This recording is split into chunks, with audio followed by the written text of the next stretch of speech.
Bonsoir à tous. Merci à toute l'équipe de la Fabrique pour me donner l'opportunité de présenter ma thèse. Et je suis ravie de pouvoir en parler devant vous ce soir. Donc vous avez peut-être... Pardon. Voilà. Vous avez peut-être entendu parler dans l'actualité d'entreprises qui font le choix d'allouer du temps libre à leurs salariés pour leur permettre d'innover davantage. Donc c'est le cas de Google, qui donne 20% de temps libre supplémentaire à ses salariés en faisant le pari que, en donnant davantage de temps, ça pourrait répondre à une revendication qui est souvent faite et qui serait nous n'avons pas assez de temps pour innover. Donc en donnant du temps, ils font le pari que ça permettrait d'innover davantage.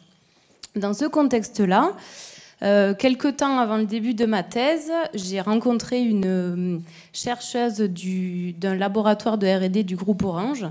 Et donc je lui demandais globalement qu'est-ce qui lui permettrait dans sa tête, qu'est-ce qu'elle pensait qu'il pourrait lui permettre d'innover davantage. Donc elle m'a cité un certain nombre d'éléments assez classiques dont on entend souvent parler, l'ouverture d'esprit la veille, le fait d'avoir envie, l'habitude. Mais elle a ajouté quelque chose et elle avait l'air d'insister particulièrement dessus en disant qu'il lui faudrait du temps et du non-stress, sous-entendant là que finalement il lui faudrait certes du temps mais peut-être quelque chose en complément.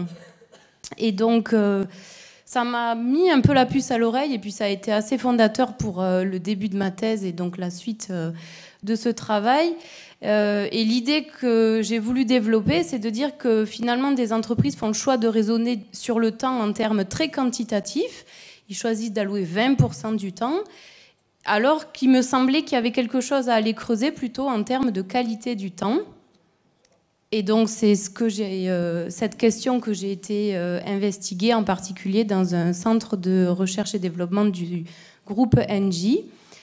Alors classiquement, tous les centres de développement ont une très forte pratique d'innovation. Les chercheurs de ces laboratoires travaillent sur des projets de R&D avec une dimension plus ou moins innovante, plutôt développement, plutôt recherche fondamentale.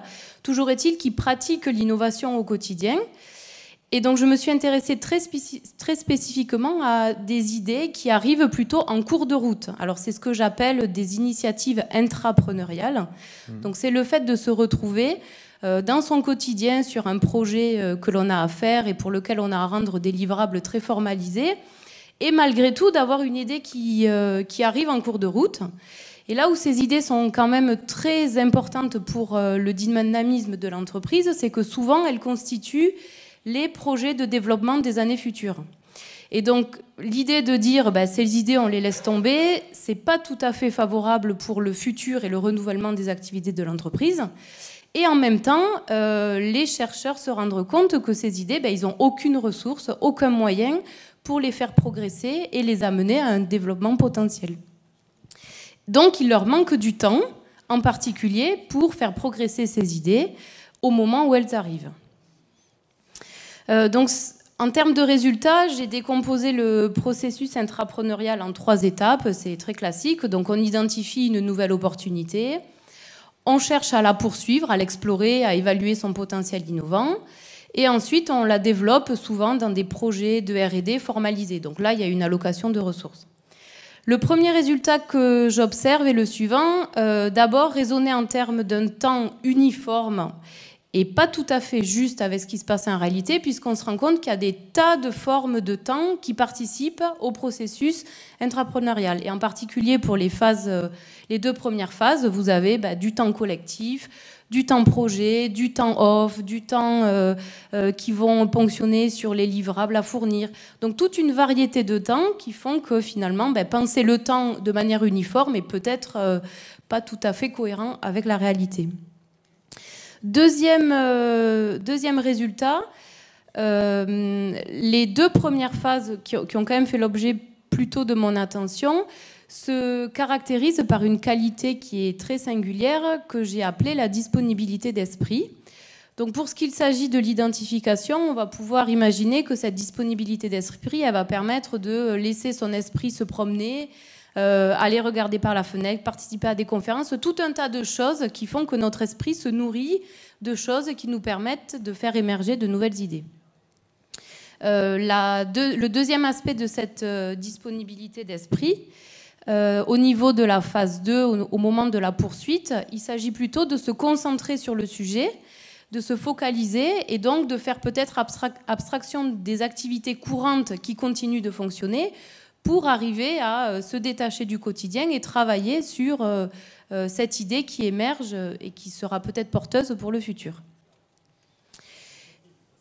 Et enfin, le troisième résultat, qui concerne en particulier cette phase intermédiaire, en gros, entre les idées et le développement, et qui est finalement vraiment capitale dans le développement des idées, c'est l'idée que ces temps qui nourrissent la phase de poursuite de l'idée sont aussi des temps que les acteurs de l'innovation s'auto-saisissent, c'est-à-dire qu'ils les prennent volontairement. Ils vont eux-mêmes, tout en respectant les délais des livrables à fournir, tout en fournissant le travail exigé, le travail prescrit, ils vont malgré tout réussir à ponctionner des aires de travail par-ci, par-là.